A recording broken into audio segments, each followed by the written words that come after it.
92.7 big FM पर आप सुन रहे हैं प्यार के किस्से यादों का edit box with Nilesh Mishra में, और मैं आपको सुनाने जा रहा हूँ संकेत शर्मा की लिखी कहानी फ्रेंड रिक्वेस्ट, बिना किसी एड ब्रेक के। इतना एटीट्यूड लेके कहाँ जाओगे? फिर से भेज रही हूँ फ्रेंड रिक्वेस्ट, अब तो एक्सेप्ट कर लो यार अरुण। आज फिर अपने फेसबुक मैसेजेस में ये मैसेज देखकर अरुण इरिटेट हो गया था। अजीब लड़की है यार, न जान न पहचान और फ्रेंड रिक्वेस्ट भेज रही है। और समझ जाना चाहिए ना इसे कि अगर मैं एक्सेप्ट नहीं कर रहा मतलब मैं इंटरेस्टेड नहीं हूं। जवाब दूं या नहीं, रहने ही देता हूं, शायद इस बार समझ जाए। थोड़ी देर बाद अरुण ने अपना लैपटॉप ऑफ कर दिया। हालांकि अभी रात के 10 ही बजे थे, लेकिन सुबह ऑफिस जाते ही उसको एक जरूरी कॉन्फ्रेंस कॉल करना था, सो मोबाइल में अलार्म लगा के अरुण सो गया। सुबह उठा तो फोन पे ईमेल्स की लंबी चौड़ी लिस्ट में अधिकतर मेल बॉस के थे, और जिनका सार ये था कि बच्चू, अगर आज की क्लाइंट मीटिंग सही नहीं गई तो 2 महीने बाद होने वाले तुम्हारे अप्रेजल भी सही नहीं जाएंगे। हालांकि इन सब मेल्स के साथ बॉस का एक good luck for the meeting का मैसेज भी था। जल्दी से तैयार होकर अरुण मेट्रो स्टेशन पहुंच गया। सुबह की मेट्रो का एक फायदा होता है कि सीट मिल जाती है। दरवाजे के पास कोने में बनी 2 सीटों में से एक पे बैठते हुए अरुण ने सोचा, क्लाइंट के पास गुड़गांव तक पहुंचने में 1 घंटा लगेगा, और यही वक्त है जब अपनी प्रेजेंटेशन पर काम किया जा सकता है। अरुण ने लैपटॉप ऑन किया, इंटरनेट को कनेक्ट किया और आदतन एक बार फिर फेसबुक खोला। फिर से उस लड़की का मैसेज था, तो अब तुम मुझे अपने फेसबुक फ्रेंड के लायक भी नहीं समझते? पढ़ के अरुण को अजीब लगा और इस बार उसने जवाब देने का फैसला किया। देखिए मिस, आप जो भी हैं, एक तो मैं आपको जानता नहीं हूं, और दूसरा आपने अपनी प्रोफाइल में ऐसी कोई फोटो नहीं लगा रखी है कि मैं आपको पहचान सकूं। मैं ऐसे में किसी की फ्रेंड रिक्वेस्ट एक्सेप्ट नहीं कर सकता। Thank you. ये लिख के अरुण ने सेंड पे क्लिक कर दिया और दोबारा प्रेजेंटेशन पे काम करने लग गया। आधे पौने घंटे में अच्छी खासी प्रेजेंटेशन तैयार हो गई थी। गुड़गांव भी आने वाला था। लैपटॉप शट डाउन करने के पहले अरुण ने देखा कि उसका फेसबुक अभी तक खुला है। लॉग आउट करने ही जा रहा था कि फिर से एक मैसेज। अरुण ने देखा कि यह तो उसी लड़की का था, और इस बार लिखा था, अरुण पहचाना नहीं? यादशाह degree college, national youth day पे तुम्हारा डिबेट कंपटीशन। मैं कविता, अब तो कर लो मेरी फ्रेंड रिक्वेस्ट एक्सेप्ट। मैसेज पढ़ते ही अरुण याद शहर की यादों में खो गया। कॉलेज, उस दिन की वो डिबेट, उस लड़की का आके हाथ मिलाना और कहना, वेल डन, आप बहुत अच्छा बोलते हैं। मैं आप ही के कॉलेज में एमए इंग्लिश की स्टूडेंट हूँ। बीए फाइनल ईयर के अरुण को उस दिन अपनी एक सीनियर के मुंह से आप सुनना अच्छा लगा था। तुम वही इंग्लिश डिपार्टमेंट वाली कविता हो? अरुण ने इतना ही लिखा था कि स्टेशन आ गया। वो झट से उठा और प्लेटफॉर्म पे लगी बेंच पे बैठ के सिर्फ इतना ही मैसेज भेज दिया। वक्त कम था और उसको एक बड़ी सी नीले कांच की बिल्डिंग के 12वें माले पे जाना था, इसलिए न चाहते हुए भी उसने अपनी ताजा तरीन यादों के साथ साथ अपना लैपटॉप भी शट डाउन कर दिया।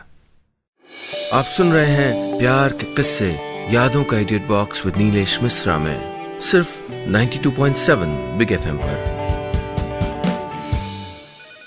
So how was the meeting? Arun के बॉस ने उसके कंधे पे हाथ रखते हुए पूछा। सर, वैसे जैसा आपको मैसेज में बताई थी। I am proud of you and don't worry about your appraisals. एक राक्षस जैसी मुस्कुराहट के साथ उसका बॉस चला गया। अरुण 4-5 बार देख चुका था, पर अभी तक कविता ने उसके आखिरी मैसेज का जवाब नहीं दिया था। घर पहुंच के उसने रोज की तरह ऑफिस से पैक कराया खाना खाया और लैपटॉप के आगे बैठ गया। कविता की फ्रेंड रिक्वेस्ट वो एक्सेप्ट कर चुका था। हाँ अरुण, अचानक एक चैट रूम खुला। कविता थी। अरुण कुछ लिखता कि इससे पहले लिख के आ गया, हाँ मैं वही इंग्लिश डिपार्टमेंट वाली कविता हूं। तुमने मुझे पहले क्यों नहीं बताया कविता? बस मुझे लगा थोड़ा तंग करती हूं तुमको। एक स्माइली के साथ कविता ने मैसेज भेजा। और तुमने प्रोफाइल में अपनी पिक्चर क्यों नहीं लगा रखी कविता? बहती हुई नदी की फोटो देख के मुझे कैसे पता लगता तुम कौन सी कविता हो? हा हा हा, कविता ने जवाब दिया। फिर कुछ पलों के लिए दोनों के चैट रूम शांत हो गए। और अरुण, क्या चल रहा है लाइफ में आजकल? कविता ने शुरुआत की। बस यार, एक एड एजेंसी में सीडी हूं। फिर तो तुम्हारा बॉस डीवीडी होगा, कविता ने चुटकी लेते हुए कहा। अरुण ने तुरंत एलओएल लिखा और समझाया कि एड एजेंसी में सीडी का मतलब होता है क्रिएटिव डायरेक्टर। अच्छा, तो अरुण जी आजकल साबुन और तेल बेचते हैं। कविता ने यह बात भी एक स्माइली के साथ भेजी। यार कविता, तुमने तो सेल्समैन बना दिया, कुछ तो रिस्पेक्ट करो मेरी आर्ट की। Okay okay, sorry artist Arun ji. वैसे याद शहर से ग्रेजुएशन के बाद तुम तो गायब ही हो गए थे। हाँ यार, मैं दिल्ली आ गया था, यूनिवर्सिटी यहीं से किया। लिखने का शौक था तो एक एड एजेंसी में विज्ञापन लिखने की नौकरी मिल गई। बस तब से यहीं गाड़ी चल रही है अपनी। और तुम सुनाओ। मेरी शादी को तो 5 साल हो गए अरुण। हस्बैंड की एक ट्रैवल एजेंसी है नोएडा में, बेटी भी है नैना, 3 साल की। अरुण ने जवाब दिया, हैप्पी फैमिली। और तुम बताओ, तुमने शादी वादी की? कविता ने पूछा। अरुण के सामने फिर से वही सवाल था जिससे वो हमेशा बचता रहता था। उसको पसंद नहीं था कि कोई उससे शादी की बात करे, और इतने सालों बाद फेसबुक पर मिली कविता भी उससे यही सवाल पूछ रही थी। अरुण इस बात का जवाब नहीं देना चाहता था, इसलिए बात बदलने के लिए जानबूझ के उसने टाइप किया, कविता कितना स्ट्रेंज है ना कि हम दोनों याद शहर से हैं और यहाँ भी एक ही शहर में, फिर भी देखो कैसे मिले हम। कविता ने इस बात का सिर्फ हाँ लिख के जवाब दिया और दोबारा पूछा, अभी तक सिंगल ही हो या मिंगल भी हुआ किसी के साथ? अरुण अब तक इरिटेट हो रहा था, लेकिन इतने सालों बाद अब तक मिली कविता को वो यूं ही नहीं खोना चाहता था, और खासकर जब वो दोनों याद शहर से हों। बड़ी हिम्मत जुटा के अरुण टाइप करने लगा। वो टाइप करता, मिटाता और फिर टाइप करता। आखिर उसने कविता को लिख ही दिया, मैं सिंगल हूं, मैंने शादी नहीं की। आप सुन रहे हैं प्यार के किस्से, यादों का edit box with Nilesh Mishra में, सिर्फ 92.7 बिग एफएम पर। आज ऑफिस में ना तो काम ज्यादा था और न लोग, इसलिए अरुण ने फेसबुक खोल लिया। वो जिस बात की उम्मीद लगाए बैठा था वैसा नहीं हुआ। ना तो कविता का कोई मैसेज था और ना ही वो ऑनलाइन थी। अरुण लंच करने चला गया। लौटा तो कविता का चैट मैसेज आया हुआ था, सिर्फ एक लाइन लिखी थी, अभी तक शादी न करने की कोई खास वजह? अरुण जितना इस सवाल से बचना चाह रहा था उतनी बार यही सवाल उसके पास आ जाता। खैर, इस दफा अरुण ने सोचा क्यों न इस सवाल का जवाब देके इस सवाल से पीछा छुड़ाया जाए। डरता हूं, अरुण ने टाइप किया। कविता ने 3 बार हा हा हा लिखा और उसके बाद लिखा, हर आदमी यही कहता है और बाद में शादी भी कर लेता है। नहीं कविता, मुझको इस रिश्ते में बंधने से सच में डर लगता है। कविता ने क्वेश्चन मार्क टाइप किया और उनको लगा नहीं था कि कारण भी बताना पड़ेगा। बहरहाल उसने टाइप करना शुरू किया। कविता, जब मैं आसपास शादियों को बिखरते देखता हूं तो डर जाता हूं, कहीं ऐसे ही मैं भी हार न जाऊं। क्या लव मैरिज, क्या अरेंज मैरिज, मैंने 3-3 महीने में 7 जन्मों के बंधन को टूटते देखा है। मैं ये नहीं कहता कि ऐसा सभी के साथ होता है, पर मुझको डर है कि कहीं मेरे साथ ना हो जाए। मैं इस जिम्मेदारी से बचना चाहता हूं, इसलिए मैंने अब तक शादी नहीं की और यकीन करो मैं ऐसे सिंगल बहुत खुश हूं। ये मैसेज भेज के अरुण ने काफी देर इंतजार किया, पर कविता का जवाब नहीं आया। वो ऑनलाइन भी थी पर जवाब क्यों नहीं दे रही थी? आर यू देयर कविता? अरुण के इस मैसेज का भी कोई जवाब नहीं आया। आखिर उसने लॉग आउट कर दिया। ऑफिस में आज ज्यादा काम न होने के बावजूद अरुण का सर दर्द हो रहा था। वो घर पहुंचा और दवा खा के लेट गया, पर नींद नहीं आ रही थी। उसने फेसबुक खोला, कविता ऑनलाइन थी। वो इंतजार करता रहा कि कब कविता बात शुरू करे। खुद बातचीत शुरू करके शायद वो ये नहीं दिखाना चाहता था कि वो भी कविता से बात करना चाहता है, इसलिए अपनी उपस्थिति दर्ज कराने के लिए उसने कविता का एक बेमतलब स्टेटस लाइक किया, उस पर कमेंट भी किया। लेकिन ये सब होने के 10 मिनट तक भी कविता ने कोई चैट मैसेज नहीं भेजा। How was your day? आखिरकार अरुण ने कविता को लिखा। हाउसवाइफ के तो सारे दिन एक जैसे ही होते हैं, कविता का जवाब था। पहले तो अरुण ने सोचा कि पूछे कि इतनी देर से ऑनलाइन थी तो आई क्यों नहीं, पर उसने इस बात को व्यर्थ मान के किनारे कर दिया। तो हाउसवाइफ जी ने दिन भर कुछ नहीं किया, अरुण ने ये लिखा और अंत में स्माइली बना के भेज दिया। ऐसा नहीं अरुण जी, हाउसवाइफ तो होम मेकर होती है। ऐसे ही नहीं कहते कि एक आदमी के मकान को घर उसकी पत्नी बनाती है। अभी भी सलाह दे रही हूं, ढूंढ लो कोई। कविता ने यह मैसेज एक विंक वाले चेहरे के साथ भेजा। पढ़ते ही एक पल के लिए अरुण को लगा कि शायद कविता सही कह रही है और शायद उसको भी किसी के साथ एक सीरियस रिलेशनशिप में होना चाहिए। आप सुन रहे हैं प्यार के किस्से, यादों का edit box with Nilesh Mishra में, सिर्फ 92.7 बिग एफएम पर। वैसे एक बात बोलूं अरुण? हाँ बोलो। चने के झाड़ पे मत चढ़ जाना। नहीं चढ़ूंगा, अरुण ने लिखा। हमारे इंग्लिश डिपार्टमेंट की बहुत सी लड़कियां तुम पे मरती थी। अरे यार कविता, तुमने कॉलेज में कभी नहीं बताया। अरुण ने एक्साइटमेंट में टाइप किया। कैसे बताती अरुण, मैं भी तो थोड़ा तुमको पसंद करती थी। अरुण ने झट से टाइप किया, रियली कविता, और मैसेज के आगे एक चेहरा बनाया जिसकी आंखों की जगह दिल के निशान बने हुए थे। एक्चुअली अरुण, हम सब लड़कियां तुम्हारी डिबेट की फैंस थी। जिस तरह से तुम वो अपना डिबेट स्पेशल कुर्ता पहन के बोलते, हम सबको बहुत अच्छे लगते थे।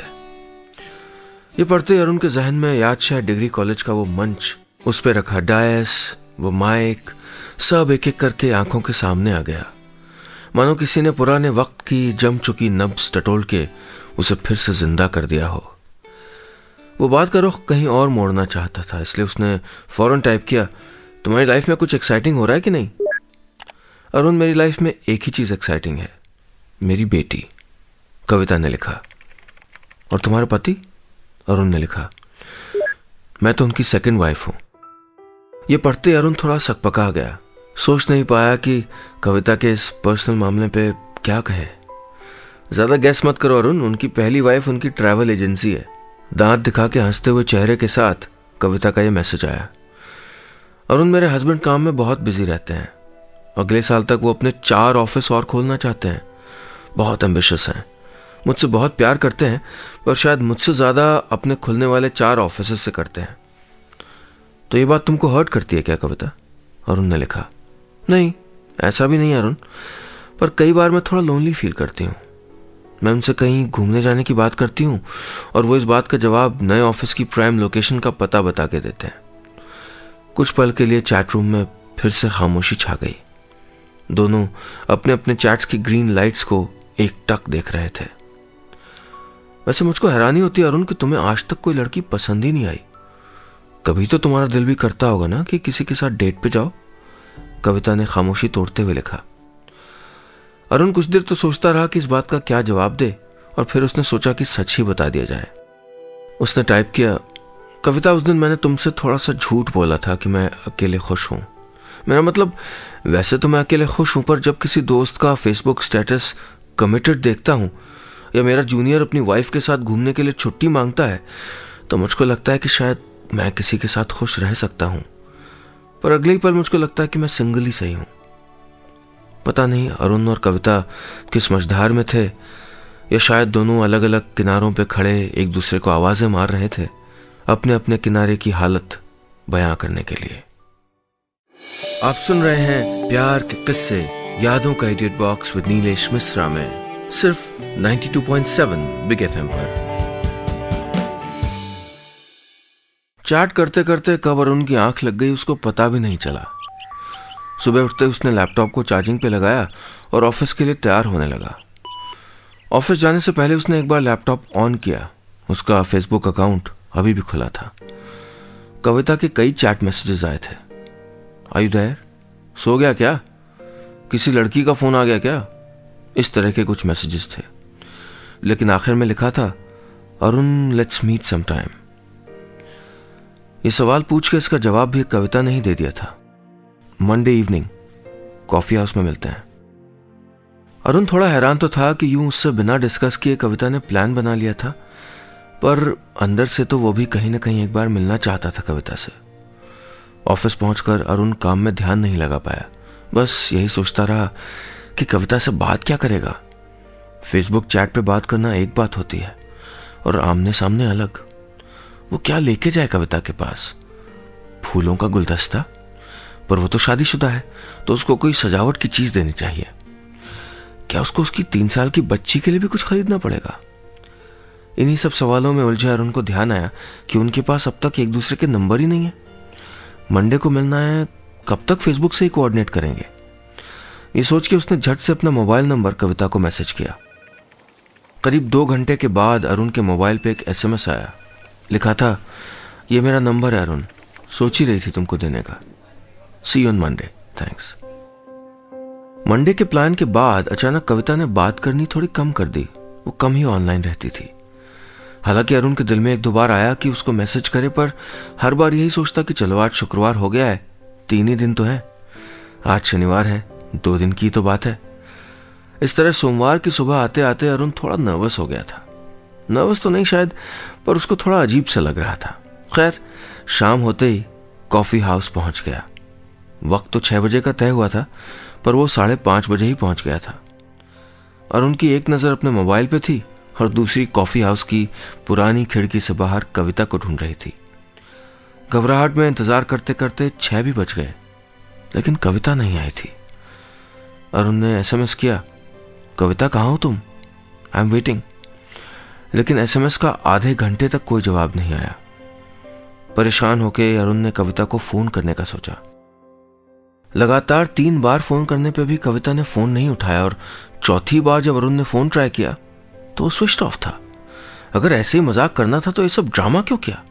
और अगर वो इतनी बिजी है तो कम से कम मेरे एसएमएस या फोन का जवाब तो दे सकती है। काफी देर से कॉफी हाउस में बैठे अरुण को अब यकीन हो गया था कि कविता अब उससे मिलने नहीं आने वाली। आप सुन रहे हैं प्यार के किस्से यादों का edit box with Nilesh Mishra में, सिर्फ 92.7 बिग एफएम पर। फेसबुक पर तुमको एक मैसेज किया है, पढ़ लेना। अरुण के मोबाइल पे कविता का एक एसएमएस आया। झुंझलाए अरुण ने तुरंत फोन किया, पर फिर से स्विच ऑफ। अजीब लड़की है यार, सिर्फ एसएमएस करने के लिए मोबाइल ऑन किया था क्या? उसने जल्दी से ऑटो पकड़ा और घर पहुंचते ही अपने लैपटॉप पे लॉगिन किया। कविता का एक मैसेज आया हुआ था, अरुण मैं जानती हूं कि अब तक तो तुम्हारा गुस्सा शायद 10वें आसमान तक पहुंच गया होगा और जायज भी है तुम्हारा गुस्सा। जब से तुमसे मिलने का फैसला किया था तब से मैं खुद हजारों सवालों से घिर गई थी। ये सोच के तुमसे धीरे धीरे बातें करना कम किया कि शायद सवालों का जवाब ढूंढ सकूं, पर जितने सवालों का जवाब ढूंढती उतने ही सवाल और जुड़ जाते। अरुण ऐसा नहीं कि मैं आज तुमसे मिलने नहीं आई थी, सड़क भी पार कर ली थी, तुमको दूर से बैठे भी देखा, लेकिन पता नहीं क्यों तुम्हारे पास नहीं आ पाई। तुम्हारे पास आने का सोचती तो जो पीछे छोड़ आई थी उसके वहीं छूट जाने का डर लगने लगता। नहीं जानती मेरा डर कितना सही था कितना गलत, पर उस वक्त लगा कि अगर तुम्हारे पास आई तो घर तो वापस चली जाऊंगी, पर अपने पति और बच्चे के जीवन में शायद लौट ना पाऊं। अरुण तुमको कॉलेज से ही पसंद करती थी मैं, बहुत मुश्किल से ढूंढा था तुमको फेसबुक पे, पर मुझको बिल्कुल नहीं पता था कि तुम सिंगल हो। बस वैसे ही लगा था कि एक भारी सा इमोशनल बैग लेके घूम रही हूं, शायद तुमसे मिलूंगी तो हल्का हो जाएगा, पर लगा ऐसा नहीं है। जिसको मैं इमोशनल बैगेज समझ रही हूं वो शायद मेरे और मेरे पति के बीच की अनकही बातें हैं और इनका समाधान मैं तुम्हारे पास ढूंढने आ रही थी। मुझे लगा कि तुमसे बात करूं या तुमसे मिलके ये सब बताऊं, पर हिम्मत ही नहीं पड़ी। तुम्हारा ख्याल आया, पर सोचा तुम क्रिएटिव डायरेक्टर हो, इतनी साधारण सी बात तो समझ ही लोगे। और हाँ, अपने लिए कोई अच्छी सी लड़की ढूंढ लो। यकीन करो शादीशुदा जीवन उतना बोरिंग नहीं होता जितना तुमको लगता है। कविता ने इसके आगे एक स्माइली बना रखी थी और उनको लगा मानो वो स्माइली उसके बेचारेपन पे हंस रही हो। और उस दिन मैंने ही तुमको फ्रेंड रिक्वेस्ट भेजी थी और आज मैं ही तुमको अपनी फ्रेंड लिस्ट से डिलीट कर रही हूं। उम्मीद करती हूं कि मेरे मन की बात को तुम समझ रहे होगे। अनजाने में भी तुमसे बात ना हो जाए इसलिए मेरा मोबाइल नंबर भी प्लीज डिलीट कर देना। तुम भी सोच रहे होगे कि कितनी अजीब और बदमिजाज लड़की है, खुद मुझसे कांटेक्ट किया, तंग करती रही, मिलने का प्लान बनाया और अब ऐसे बिहेव कर रही है। पर तुम्हारे इस सवाल का जवाब सच में मेरे पास नहीं है। तुमसे चैट करके अच्छा लगा Arun, I am sorry, take care. Arun ने लैपटॉप किनारे रख दिया। आज बहुत दिनों के बाद वो शायद किसी अपने के साथ डिनर करने वाला था, पर आज रोज की तरह वो अकेले ही खाना खाएगा। बस इतनी सी थी कहानी।